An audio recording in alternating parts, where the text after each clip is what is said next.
آج شعبان کے اس آخری ہفتے میں ہم مسرت گیلانی مرحومہ کی گئی تحقیق کو، جو کہ انہوں نے بنت حوا کے عنوان کے تحت کی تھی، بنت حوا کے عنوان کے تحت انہوں نے ان محترم خواتین کے واقعات کو تحریر کیا ہے جن کا تذکرہ قرآن کریم میں فرمایا گیا ہے۔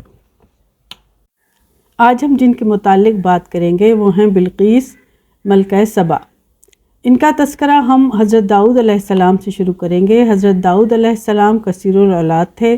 حضرت سلیمان آپ کے سب سے چھوٹے بیٹے تھے اور میراث میں انہیں نبوت ملی تھی، اور جو اللہ کی طرف سے انعام ملا تھا وہ یہ تھا کہ آپ پرندوں کی بولیاں بھی سمجھتے تھے۔ ایک روز آپ نے اپنے لشکر کے اس حصے کا جائزہ لیا جس میں پرندے بھی شامل تھے۔ آپ علیہ السلام فرمانے لگے، کیا وجہ ہے کہ ہدہد نظر نہیں آ رہا یا وہ غیر حاضر ہے؟ اور اگر وہ غیر حاضر ہے تو میں ضرور اسے سخت سزا دوں گا یا اسے میرے پاس کوئی روشن سند لانا پڑے گی۔ کچھ زیادہ دیر نہ گزری تھی کہ آپ علیہ السلام کے پاس ہدہد آیا اور ملک سبا سے ایک یقینی خبر لایا کہ میں نے پایا ایک عورت کو جو حکمران ہے۔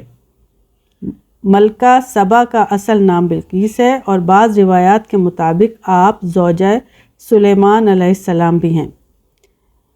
بلقیس لفظ بعض علماء کے لحاظ سے عبرانی ہے۔ بلقیس بہت خوبصورت اور ذہین عورت تھیں اور ملک سبا پر حکمرانی کرتی تھیں۔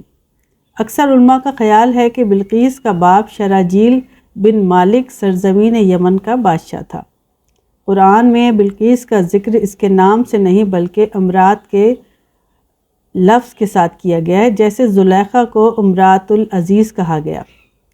سورۃ التحریم میں جو ملکہ سبا کی تصویر کھینچی گئی ہے وہ ایک اعلیٰ درجے کی ذہین، مدبر اور دور اندیش حکمران خاتون کی ہے، جو تواضع اور خوش گوئی سے بھی مزین نظر آتی ہیں۔ ہدہد مزید حضرت سلیمان کو یہ خبر دیتا ہے کہ اسے دی گئی ہے ہر قسم کی چیز اور اس کے پاس ایک عظیم الشان تخت ہے، اور میں نے پا لیا اس کو اور اس کی قوم کو کہ وہ سجدہ کرتے ہیں سورج کو سوائے اللہ تعالیٰ کے۔ یہ سب کچھ سن کر حضرت سلیمان نے ہدہد سے کہا، جو کچھ تم کہتے رہے ہو ہم اس کی پوری طرح تحقیق کریں گے کہ یہ بات کہاں تک سچ ہے، یا تم جان بچانے کے لیے کہہ رہے ہو کہ سبا نہایت خوبصورت جگہ ہے جہاں خوشحال لوگ، باغات کی کثرت، میٹھا پانی، حیوانات کی کثرت اور صفائی کا بہترین انتظام، اور پھر بارش کا پانی جمع کرنے کے لیے پہاڑوں کے درمیان ایک ڈیم بنا ہوا ہے۔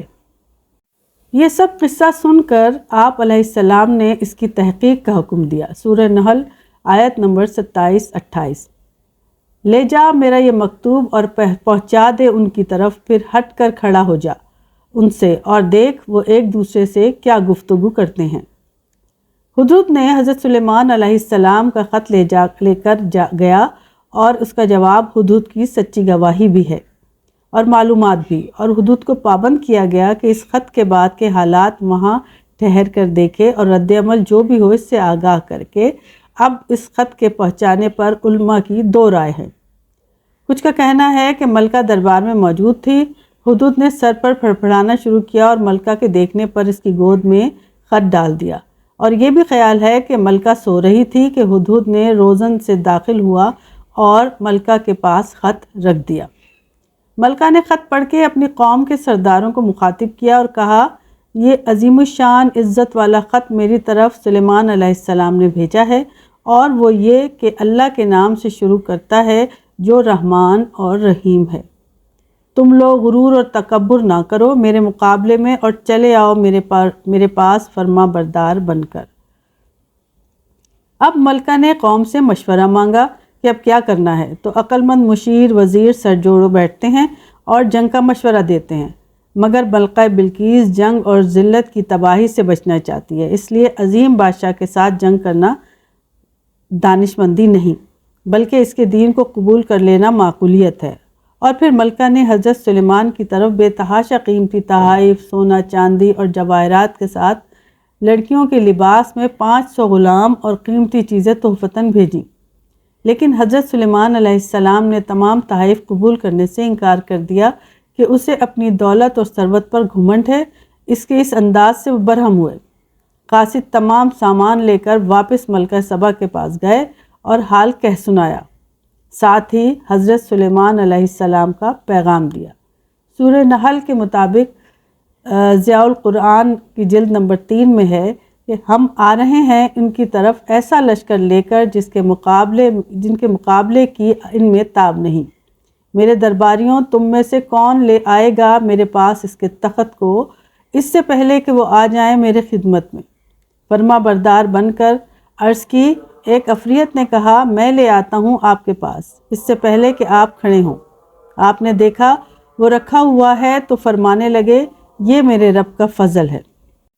مفسرین کا خیال ہے کہ حضرت سلیمان علیہ السلام چونکہ اللہ کے منتخب بندے ہیں، اس لیے بذریعہ وحی یہ علم ہو چکا تھا کہ ملکہ سبا بغیر سے آپ علیہ السلام کی آزمائش آنے والی ہے۔ اب اس وقت ضرورت تھی کہ رب کی اجازت سے ملکہ سبا کو لاجواب کیا جائے۔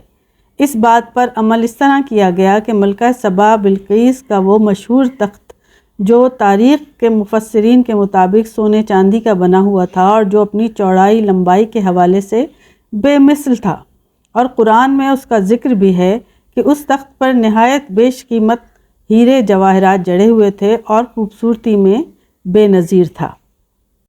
حضرت سلیمان علیہ السلام نے اپنے درباریوں سے کہا، اے سرداروں، تم میں سے کوئی ایسا ہے جو ملکہ سبا کے آنے سے پہلے اس کا تخت میرے پاس اٹھا لائے؟ ایک بہت قوی جن نے کہا، میں اس تخت کو آپ کا دربار ختم ہونے سے پہلے اٹھا لاتا ہوں، میں قوی بھی ہوں اور امانت دار بھی۔ آصف بن برخیہ جو اسم اعظم جانتا تھا نے کہا، میں آپ کی پلک جھپکنے سے پہلے بلقیس کا وہ تخت لا کر دے سکتا ہوں۔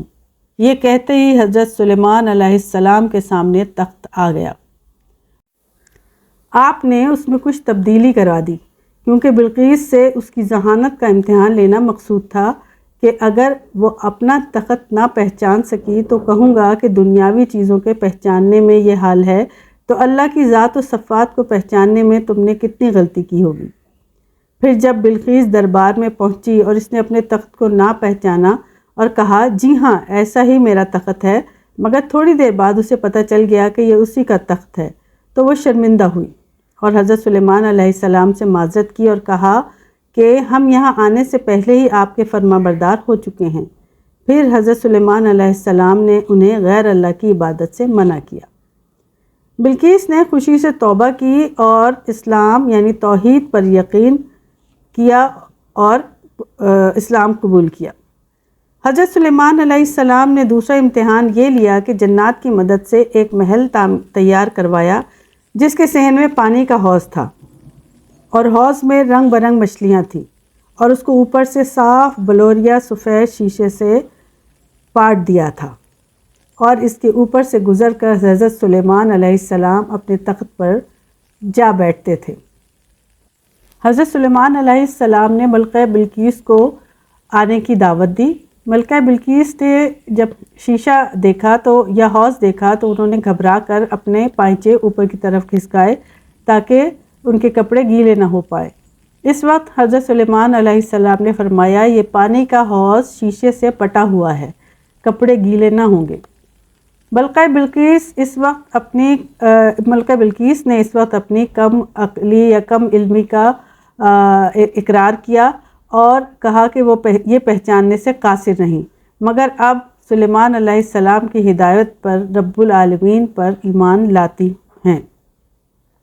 بعض روایات کے مطابق حضرت سلیمان علیہ السلام نے ان سے شادی کر لی اور ملک سبا پر اس کی حکمرانی کو برقرار رکھا اور خود وقفے وقفے سے ان کے پاس جایا کرتے تھے۔ مگر بعض تاریخی کتابوں میں ایسا بھی تحریر ہے کہ حضرت سلیمان علیہ السلام نے ملکہ بلقیس کی شادی ہمدان کے بادشاہ سے کر دی تھی اور یمن کا اقتدار بھی انہیں ہی دے دیا تھا۔ ازواج الانبیاء دائرہ معارف الاسلامیہ کے حوالے سے یہ بھی معلوم ہوا ہے کہ وہب بن منبع کے مطابق اسلام لانے کے بعد بلقیس 7 سال 7 ماہ تک حکمران رہیں اور پھر اس کے بعد ان کا انتقال ہو گیا، اور شہر مزمر جو ارض شام میں واقع ہے وہاں ایک دیوار کے نیچے مدفون ہیں۔ واللہ اعلم۔